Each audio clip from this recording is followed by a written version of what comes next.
Monsieur le maire, ou plutôt monsieur le maire président, comme vous aimez qu'on vous appelle, nous sommes en conseil municipal. Nous devrions donc parler des affaires municipales. Vous avez décidé de me retirer ma délégation de conseiller municipal délégué à l'innovation et au numérique, appliquant ainsi l'article L 221-22-20 du Code général des collectivités territoriales.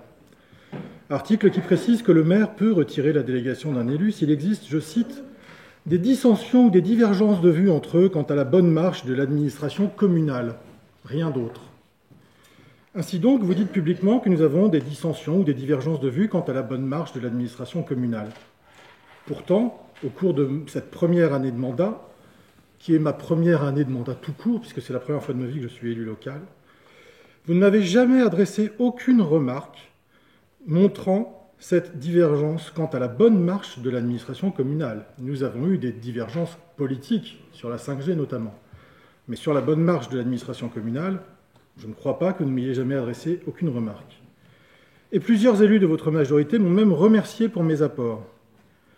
Puisque vous ne m'avez même pas informé ni n'avez échangé avec moi avant de me retirer ma délégation, je me permets donc de vous interroger. À quel moment avons-nous eu des dissensions ou des divergences de vues quant à la bonne marche de l'administration communale? Est-ce lorsque, lors de notre première véritable discussion, peu après notre élection, je vous expliquais les enjeux de la lutte contre la fracture numérique, cet enjeu qui devrait être majeur pour toute politique de gauche, car elle défavorise les catégories sociales déjà les plus défavorisées de notre population? Est-ce lorsque, au cours de cette discussion, sympathique d'ailleurs, je vous expliquais les enjeux géopolitiques et économiques des usages des logiciels libres plutôt que ceux des multinationales américaines qui capturent nos données pour mieux les revendre aux publicitaires, voire à d'autres, comme la Russie par exemple, et mieux orchestrer la surveillance généralisée? Vous aviez pourtant l'air très intéressé par mon apport sur ces sujets. Ce n'est donc probablement pas cela. Alors, à quel moment avons-nous eu des dissensions ou des divergences de vues quant à la bonne marche de l'administration communale? Est-ce lors des multiples réunions du pôle Ville Durable où j'ai amené 24 années d'expérience professionnelle sur le sujet, expérience reconnue partout ailleurs dans notre pays où je suis régulièrement invité pour des conférences et des missions de conseil à des élus? Il y a encore quelques jours, vous vous réjouissiez que ce pôle Ville Durable produise du bon travail, ce que confirmait Christophe Counil, son président, votre second maire adjoint. Ce n'est donc probablement pas cela. Alors, à quel moment avons-nous eu des dissensions ou des divergences de vues quant à la bonne marche de l'administration communale? Est-ce que, alors que votre cabinet que j'avais saisi ne réagissait pas, j'ai rattrapé le coup pour que la ville du Mans puisse bénéficier de l'aide de l'État pour pouvoir recruter des conseillers numériques, pour amplifier la lutte contre la fracture numérique que de multiples interlocuteurs sur le territoire ont initié il y a maintenant plusieurs années? Probablement pas, au vu de la dernière réunion que nous avons eue à ce sujet avec une multitude d'élus. Alors, à quel moment avons-nous eu des dissensions ou des divergences de vues quant à la bonne marche de l'administration communale? Est-ce lorsque j'ai représenté la ville dans différents organismes comme Sarthe Numérique ou le comité de transfert technologique du Mans, où chacune de mes interventions a été saluée par les spécialistes des sujets abordés? Ou est-ce lorsque je suis allé dans les différents conseils d'école, vous représentez, conseils d'école dans lesquels les enseignantes et les directrices se plaignaient de n'avoir plus vu un élu depuis plus de 5 ans? Ce n'est probablement pas cela. Alors, à quel moment avons-nous eu des dissensions ou des divergences de vues quant à la bonne marche de l'administration communale? Non, je crois que vous me retirez ma délégation, comme vous la retirez à mes collègues élus municipaux, pour des raisons de manœuvre politique et des raisons tout à fait personnelles. Ne serait-ce pas plutôt que vous n'avez pas supporté de voir que dans de nombreuses villes l'an passé, de nombreuses régions et départements cette année, vos amis socialistes ont été dépassés électoralement par mes amis écologistes, comme ce fut même le cas en Sarthe, où la liste de Mathieu Orphelin est arrivée devant celle de vos camarades. Ne serait-ce pas plutôt que vous n'avez pas supporté que votre directrice de cabinet se fasse battre par un candidat écologiste convaincu, lui, lors des élections départementales qui viennent de se tenir? Ne serait-ce pas plutôt cet ensemble de facteurs qui font que la présence d'écologistes sincères et convaincus au sein de votre majorité vous est devenue insupportable, tout juste 1 an après que vous nous ayez pourtant invités à vous rejoindre dès le soir du premier tour des élections municipales? Ne serait-ce pas enfin parce qu'à travers cette décision, vous lancez un message à vos camarades socialistes ailleurs en France pour préparer le congrès du PS qui aura lieu à l'automne et que vous y défendez une ligne qui vise à redonner au Parti socialiste la place hégémonique qu'il a occupée à gauche jusqu'aux années 2000. Enfin, puisque vous tentez l'analogie avec le foot, vous savez donc que des joueurs peuvent jouer dans le même club, au niveau local et à un autre échelon se retrouver dans des équipes opposées. Ah bah oui, dans les équipes nationales, vous pouvez être dans le même club local et jouer dans les équipes nationales opposées. Et ça ne change rien à la loyauté des joueurs qui jouent dans l'équipe locale quand au niveau national, ils sont opposés. Alors, Monsieur Le Foll, je m'adresse à l'homme et pas à sa fonction, que je respecte profondément. Je vous interroge à nouveau. À quel moment ai-je été indigne de la délégation autour de l'innovation et du numérique que vous m'aviez confiée, au point que vous décidiez de me retirer ce rôle dans ce Conseil? À quel moment ai-je fauté dans mon rôle de représentant des Mancelles et des Manceaux? Vous n'avez jamais dit un mot sur ce sujet dans vos précédentes déclarations, ni aujourd'hui. Et pourtant, vous avez décidé de me renvoyer, sans aucun échange, sans aucun préavis, sans aucune occasion de m'expliquer.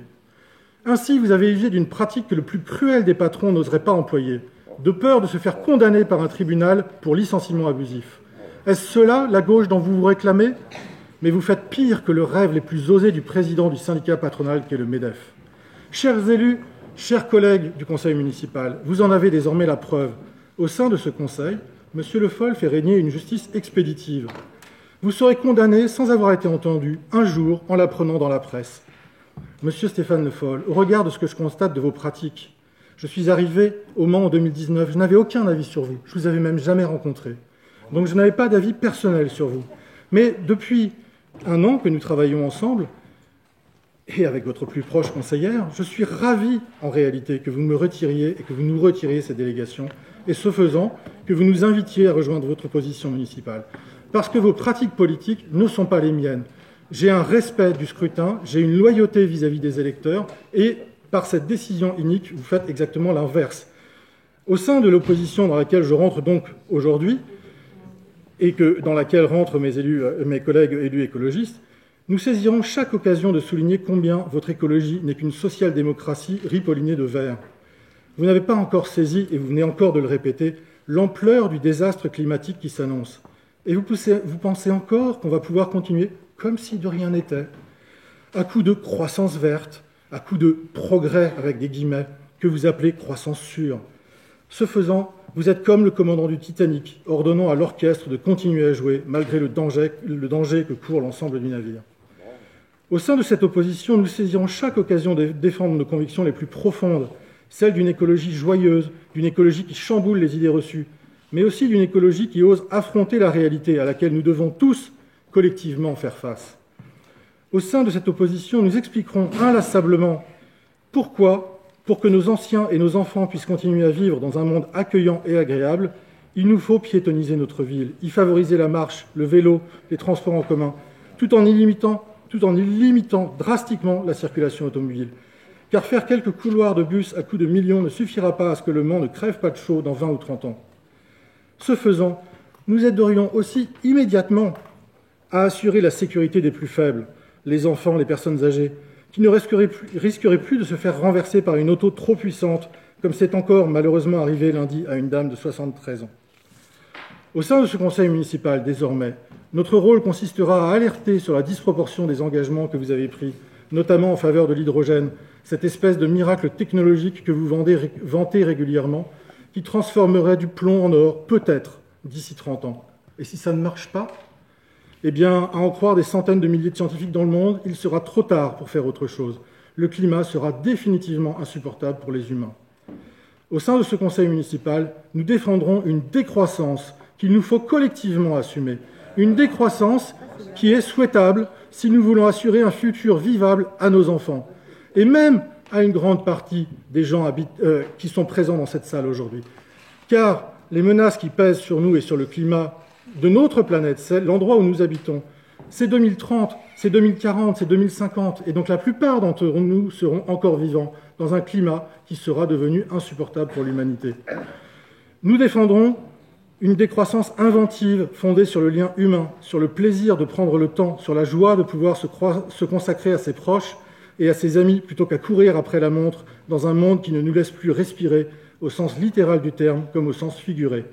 Une décroissance, à l'inverse de ce que vous dites régulièrement, qui sera socialement de gauche, car elle protégera les plus démunis et les plus fragiles et demandera aux plus gros pollueurs, c'est-à-dire les plus riches, les plus consommateurs, les plus gaspilleurs, d'assumer que ce sont eux qui nous entraînent vers la catastrophe avec leur mode de vie insoutenable. Monsieur Stéphane Le Foll, vous avez parlé à plusieurs reprises de cohérence. Je vous invite à interroger la personne de votre équipe municipale qui, hier, a reposté les propos d'un tenant du royalisme en France. En termes de cohérence politique, ce même tenant du royalisme qui, par ailleurs, appelait à boycotter les urnes.